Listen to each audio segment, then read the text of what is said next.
Good morning, Adab, Namaskar, Sat Sri Akal to all of you. Yesterday we take one important topic of your prose from class ninth. This is from T2 T1 syllabus of your. और ये नीरजा मट्टू की लिखी हुई एक biography है mother Teresa के ऊपर। तो हमने कल इसका जो फर्स्ट पार्ट था पिक्चर्स के ज़रिए हमने आपको समझाने की कोशिश की। आज हम इसमें क्या पढ़ेंगे, जो इसका टेक्स्ट बुक के ऊपर आपकी लिखी हुई है उसको हम टच करेंगे और उसके एक्सरसाइजेस भी आज हम कंप्लीट करेंगे। Before we start this lesson, this is my request कि आप अपने साथ जो है टेक्स्ट बुक भी रखें अपने सामने। तो फिर हम इसका पार्ट वन जो है इसको पढ़ेंगे, the saint of the gutters. One of the greatest figure in 20th century is a woman known all over the world as Mother Teresa. She did not hold any powerful position in politics or government, yet she ruled over the hearts and minds of countless numbers of people in almost every country. यानी हमारे country में नहीं, पूरी दुनिया में इसको लोग जानते हैं और उसको दिल से पसंद करते हैं। She was awarded the highest honour of a grateful world including the Nobel Peace Prize. दुनिया का जो सबसे बड़ा नाम है नोबल पीस प्राइज भी इससे ऑनर किया गया था। She had made no material possession of her own, अपने पास उसके पास कोई भी दौलत नहीं है। As she had dedicated herself to a life of a poverty and a humble submission to God, yet the rich, the famous and the powerful flocked to her to become a part of her mission and to give some real meaning to their lives. यानी उसके पास न दौलत थी न बाद में बची उसके पास, लेकिन फिर भी दुनिया के अमीर लोग, दुनिया के फेमस लोग, दुनिया के पावरफुल लोग उसको फॉलो करते थे ताकि वो भी अपनी ज़िंदगी को कुछ मतलब दे सकें। ठीक है, कि वो भी सर्व कर सकते हैं, ह्यूमैनिटी को सर्व करें, जो कि एक असली मकसद होता है किसी भी इंसान का होना चाहिए, हालांकि नहीं होता। How did she acquire this stature? Let us trace the journey of this saint of our times in order to find the answer to this question. On 6th August 1910, a girl child was born in Skopje. कल हमने video में इसके बारे में बताया था आपको।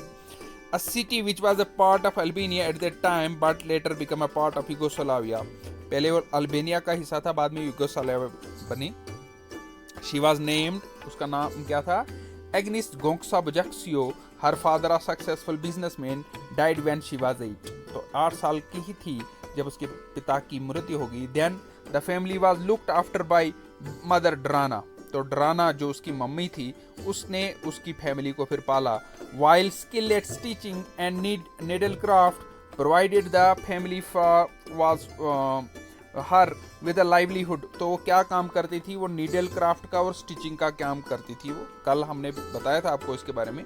The family was raised in a devote Roman Catholic tradition. तो रोमन कैथोलिक ट्रेडिशन होता है मतलब क्रिश्चियंस, क्या क्रिश्चियनिटी को जो अडॉप्ट करते हैं, क्रिश्चियनिटी को जो फॉलो करते हैं, उसके वो उनके घर में ऐसा था। रोमन कैथोलिक ट्रेडिशन से उनकी फैमिली पली बड़ी उस कल्चर में। Right from her childhood Agnes would love to spend time in church.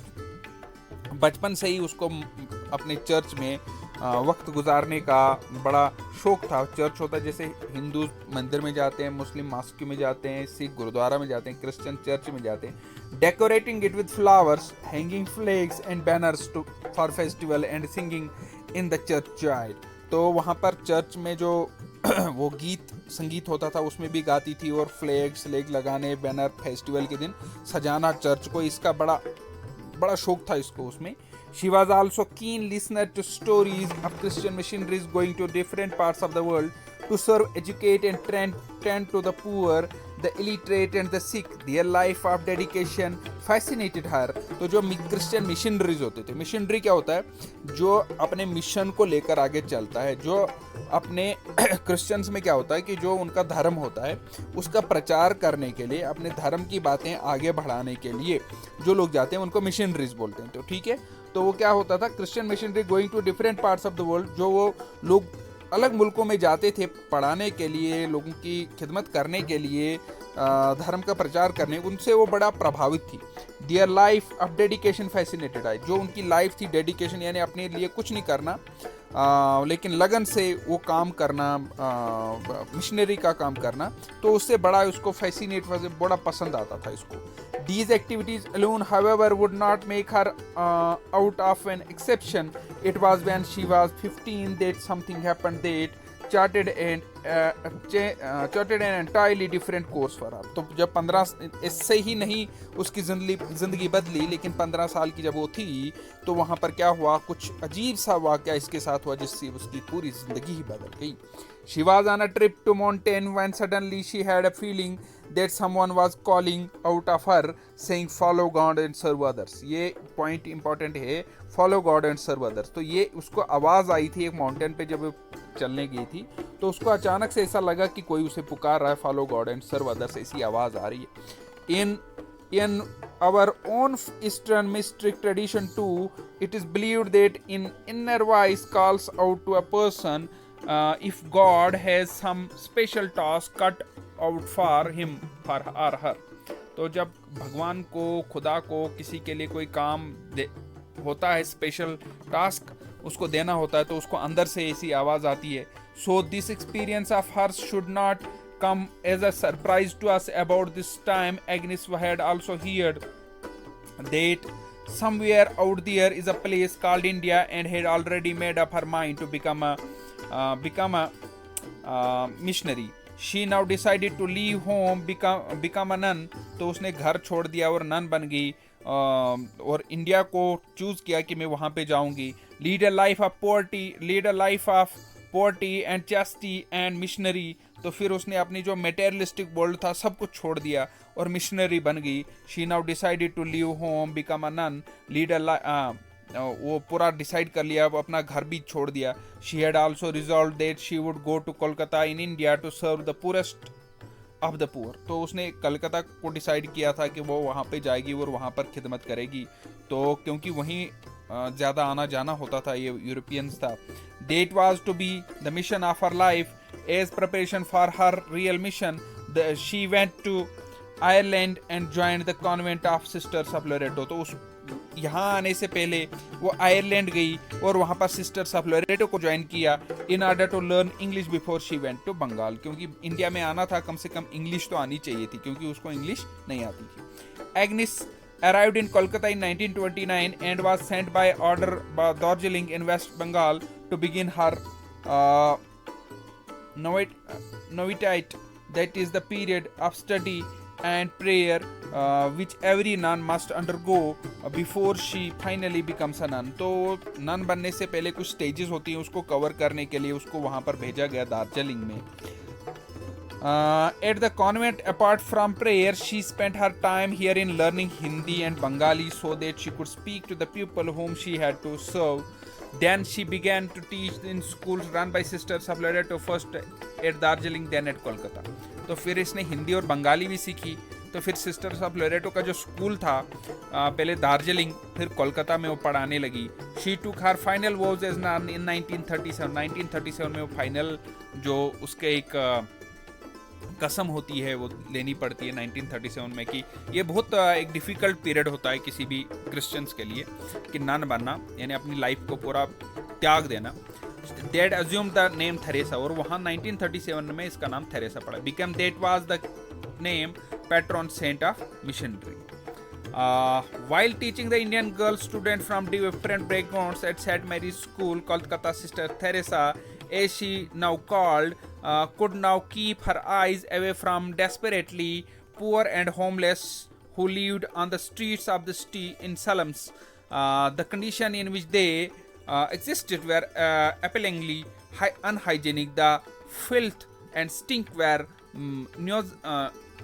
nauseating, and it was no wonder that they suffered from all kinds of diseases. तो जब ये slums में लोगों को देखा, वहाँ पर बहुत ही बदबू आती थी, चारों तरफ से बहुत गंद होती थी और वहाँ पर लोग रहने के लिए मजबूर होते थे, तो ये उसको बड़ा स्टन करता था. Sister Theresa could see that the hospitals and other civic amenities were stretched to the limit in the teeming metropolis. जो हॉस्पिटल वगैरह थे वो कुछ ही लोगों के लिए अवेलेबल थे, शहरों में ही सिर्फ. So she would sometime carry the worst cases of the street herself, clean them up and look after them till they recovered or died. तो फिर वो क्या करने लगी, जो स्लम से लोगों को, गंदे नालियों से लोगों को उठाकर उनको सेवा करना, उनको साफ सफाई करना, उनकी बीमारी को देखभाल करना, तो वो उनको तब तक रखती थी अपने पास, या तो वो मर जाते थे नहीं तो वो रिकवर होते थे. She could not bear to see anyone dying without the dignity and that every death deserve. तो वो हर एक डेथ, यानी हर एक इंसान को एक मौत भी एक डिग्निटी के साथ होनी चाहिए, जो हर एक डिजर्व करता है. तो वो नहीं चाहती थी कि किसी की डेथ जो ऐसे हो जाए जिसमें डिग्निटी ना रहे. One day in 1946, when she was traveling in a train from Kolkata to Darjeeling, she again heard a voice like the one she had heard before, telling her that now she must have leave the convent. या 1946 में उसको inner voice आई कि अब उसे convent छोड़ना चाहिए, अब school छोड़ना चाहिए. अभी वो स्कूल में पढ़ा रही है, साथ साथ में थोड़ा बहुत काम कर रही, लेकिन अब उसने डिसाइड किया and help the poor by living with them. She felt that it was the order which she could not disobey. उसको ऐसा लगा कि ये ऐसा ऑर्डर है जिसको वो कभी भी डिसोबे नहीं कर सकती है. And to quote her words, she said would be no to break faith. There was the final turning point that gave birth to the mother Teresa we all know about. तो यही एक turning point था जहां से mother Teresa पैदा हुई, जिसको हम सब जानते. She asked her church order to give her permission to leave the convent and to start a new order of nuns who would help her in her work among the poor. She got the permission and the order of the missionaries of charity. तो missionary of charity ने उसको permission दे दी, क्योंकि वो permission के बगैर नहीं कर सकती थी. was born in 19 तो मिशनरीज ऑफ चैरिटी कब पैदा हुआ, 1948 में उसने इसकी बुनियाद डाली. With her as its mother superior. तो फर्स्ट मदर सुपीरियर, तो पहली जो उसकी जो फाउंडर बनी, मदर टेरेसा बनी. Now she gave up her nuns habit and dressed in a cotton blue bordered white sari. तो फिर इसने अपना नन की हैबिट को छोड़ के एक साड़ी को पहनकर वो सेवा करने लगी. Which reflected her simplicity. She wanted to look like the poor Indian women who dressed similarly. तो हिंदुस्तानियों की तरह दिखने के लिए उसने वो ड्रेसअप जो था और सादा ड्रेस एक्सेप्ट किया. With their heads covered by the sari. तो अपने सर पे भी वो साड़ी रखती थी. शी सेट अप निर्मल हृदय. तो उसने जो यहाँ पे जो रखा नाम अपने ऑर्गेनाइजेशन का, उसका नाम था निर्मल हृदय. Home for home and hospital for the poor and the orphan and dying. She was awarded the Nobel Prize in 1979.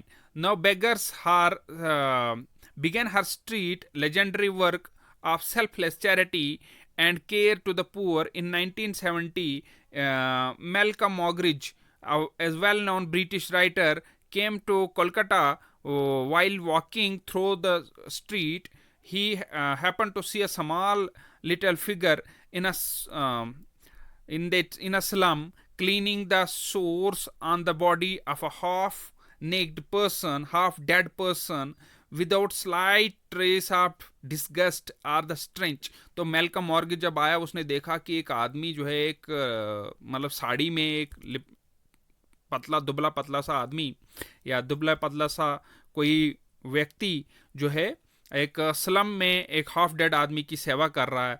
तो इससे उसके मेलकम मॉगरिज से को बड़ा प्रभावित हुआ और उसने वो ब्रिटेन में जाके उसके बारे में लिखा, मदर टेरेसा के बारे में. तो फिर वो बहुत ही मशहूर हो गई और उससे जो है बाकी लोगों ने भी उसको दान देना शुरू कर दिया. तो ये पूरी मदर टेरेसा की एक स्टोरी थी जो आपने बुक पे पढ़नी होगी. ठीक है, तो ये वाली जो है आपने कंप्लीट करनी है.